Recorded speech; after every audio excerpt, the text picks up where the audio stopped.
Okay, let's go.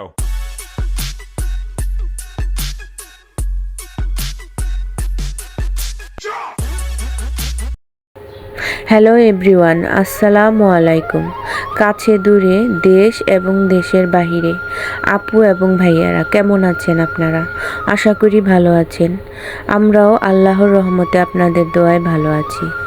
SB lifestyle জোনাকির আলো আমার ইউটিউব চ্যানেলের পক্ষ থেকে আমি ফারজানা আপনাদেরকে নতুন একটা ব্লগে স্বাগত জানাই। এই তো সকালটা খুবই সুন্দর ছিল, মাশাল্লাহ। এরপরে সকালের নাস্তাটা করে আমরা দুপুরের ব্লগটা দুপুর থেকে শুরু করছি। এই তো আজকে দুপুরের আয়োজনে থাকছে, আপনাদের ভাইয়া সেদিন তো বলেছিলাম সাগরের মাছ নিয়ে আসছিল বাসায়। আজকে 2 রকমের সাগরের মাছ রান্না করব। একটা হলো রূপচাঁদা মাছ, আরেকটা হলো আসলে নামটা জানি না ওই মাছের। রূপচাঁদা মাছটা যেহেতু আমাদের ফ্যামিলির সদস্য অনেক, আমরা বাসায় অনেকজনই থাকি সবাই মিলে, তার জন্য ফ্যামিলি কাটিং করে নিচ্ছি রূপচাঁদা মাছটা। এই তো রূপচাঁদা মাছটা ভেজে নিব। আসলে রূপচাঁদা মাছটা ভাজলেও খেতে ভালো লাগে, ভুনা করলেও ভালো লাগে। আপনাদের কার কিভাবে খেতে ভালো লাগে অবশ্যই কমেন্টে জানাবেন। আপনাদের কমেন্ট করলে আমাদের ভিডিও বানাতে আগ্রহ হয় এবং ভালো লাগে। এই তো রূপচাঁদা মাছটা ভেজে নিচ্ছি এখন। দেখতে থাকেন পর্যায়ক্রমে রেসিপিগুলো মনোযোগ সহকারে। ভিডিওটি স্কিপ না করে পুরো ভিডিওটি মনোযোগ সহকারে দেখবেন। আপনাদের কাছে ভিডিওটি পুরোটা দেখার জন্য অনুরোধ করছি এবং আমাদের পাশে থাকবেন। এই তো মাছটা প্রায় হয়ে আসছে, এখন তুলে নিব বাটিতে। আমাদের বাসায় আসলে রূপচাঁদা মাছটা সবাই খেতে পছন্দ করে। এই তো ভাজা হয়ে আসছে, এখন বাটিতে তুলে নিলাম রূপচাঁদা মাছটা। আরেকটা সাগরের মাছ আনছিল বলেছিলাম, সেই মাছটার আসলে আমি নাম জানি না, কিন্তু খেতে খুবই টেস্ট ছিল। আরেক দিনও রান্না করছিলাম। এই তো মাছটা এখন মশলা দিয়ে ম্যারিনেট করে নিচ্ছি। এই মাছটা হালকা করে ভেজে নিব, বেশি ভাজবো না, বেশি ভাজলে আসলে মাছ খেতে ভালো লাগে না। এই তো আমি হালকা করে ভেজে নিব মাছটা। আরেক দিন অবশ্য কাঁচাই রান্না করেছিলাম, সেদিন খুবই টেস্ট হয়েছিল মাছটা। এই তো আমি আজকে হালকা করে ভেজে নেব, যেহেতু বড়া দিয়ে রান্না করব আজকে। আমাদের নানির বাড়িতে একটা মাছের রেসিপি রান্না করে বড়া দিয়ে, খুবই টেস্ট হয় ওভাবে খেতে। আপনারাও এভাবে বাসায় ট্রাই করে দেখবেন আর বলবেন কেমন লাগে খেতে। এই তো বেসন নিয়ে নিলাম বড়া বানানোর জন্য। আজকে আমি বেসন দিয়ে এই বড়াগুলো বানিয়ে নিব। আসলে খেসারির ডাল দিয়েও বড়াটা বানানো যায়। এই তো বেসনে আমি সামান্য লবণ দিয়ে নিচ্ছি আর পানি দিয়ে গুলিয়ে নিয়েছি। তারপরে বড়াগুলো ভেজে নিচ্ছি। এই বড়াটা দিয়েই তরকারিটা রান্না করব। এই তো বড়াগুলো বেশি ভাজবো না, শুধু সামান্য লাল করে ভেজে নিব। এই তো বড়াগুলো উল্টিয়ে পাল্টিয়ে লাললেই বড়াটা হয়ে যাবে। যে কোনো মাছ দিয়ে এই বড়াটা খেতে খুবই টেস্ট হয়। অনেকে ডিম দিয়েও রান্না করে, আপনারা বাসায় খেয়ে দেখবেন বড়ার তরকারি।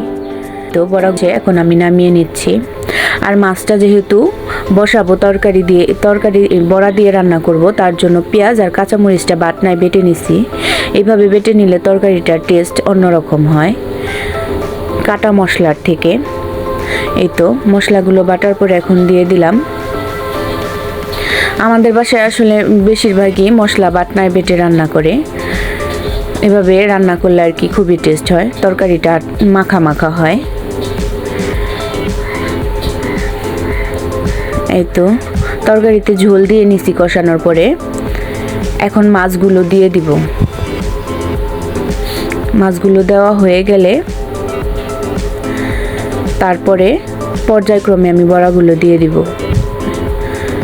বড়াগুলো যেহেতু বেসন দিয়ে বানানো হয়েছে, তাই একটু বলক আসলে এই তরকারিটা নামিয়ে নিব। বেশিক্ষণ আসলে তরকারিটা বলক দিলে বড়াগুলো ভেঙে যাওয়ার সম্ভাবনা থাকে। আপনারা ট্রাই করবেন একটা বলক দিয়েই তরকারিটা নামানোর জন্য। এতে করে বড়াগুলো আস্ত থাকবে এবং গলে যাবে না, এবং তরকারিটা খুবই টেস্ট হয় এভাবে রান্না করলে। আসলে ছোটোবেলা আম্মু এভাবে বড়া রান্না করলে বড়াগুলো বেছে বেছে খেয়ে নিতাম, আর খুবই টেস্ট লাগতো, সারাদিনই খেতাম আর কি তরকারি থেকে। এই তো এরপরে আমার আব্বু বিকেলবেলা শাক নিয়ে আসছিল, লাউ শাক, সেটাও আমি ভাজি করে নিয়েছি। আম্মু বললো যে সেই শাকটাও ভাজি করে নিও। শাকটা ভাজি করে নিয়েছি। এরপরে ডাল বসিয়েছিলাম। আমাদের বাসায় আসলে ডালটা প্রতিদিনই খায়, ডাল না হলে আসলে চলে না, তার জন্য প্রত্যেক দিনই ডালটা রান্না হয়। আর আগের দিনে আমার হাজব্যান্ড একটা তাল নিয়ে আসছিল বাজার থেকে। ভাদ্র মাস আসবে, আসলে তালের পিঠা খাবো না তা তো আর হয় না, তার জন্য তালটা আমরা রেডি করে নিচ্ছি তালের পিঠা বানানোর জন্য। এদিকে আমার ফুফাতো বোন, ও আজকে নতুনভাবে তালটা নিল। এভাবে নাকি তালটা রেডি করে নিলে তিতা লাগে না। আমি আসলে অন্যভাবে নিতাম। আমি আসলে একটা পরিষ্কার কাপড় দিয়ে ওটা ঝুলিয়ে রাখতাম আর কি তালটা নেওয়ার পরে, এরপরে তিতো পানিটা আর কি বের হয়ে যেত। আর ও আজকে অন্যভাবে নিল আর কি তালটা। বললো, আপু পানিতে ভিজিয়ে রাখো 2 ঘন্টা তালটা, এইভাবে পিঠা বানালে নাকি তিতো হয় না। আপনারাও এইভাবে বাসায় ট্রাই করে দেখবেন, আসলেই তিতা হয়েছিল না পিঠাটা। আর নারিকেলটা তালের পিঠায় দেওয়ার জন্য অবশ্যই ট্রাই করবেন। নারিকেল দিলে তালের পিঠাটার টেস্ট দ্বিগুণ বেড়ে যায়। এই তো নারিকেল দিয়ে এখন তালগুলো ভালোভাবে আমি একটু আঠা আঠা করে জাল দিয়ে নিব। এরপর একটা বলক আসার পরে এতে চালের গুঁড়ো দিয়ে আর সামান্য কিছু রুটি বানানোর যে আটাটা আছে সেই আটাটাও দিয়ে নিব। এরপরে আমি এগুলো বড়ার আকারে আসলে বানাবো। আপনারা দেখতে থাকেন রেসিপিটা। এই তো ভালোভাবে মাখিয়ে নিচ্ছি।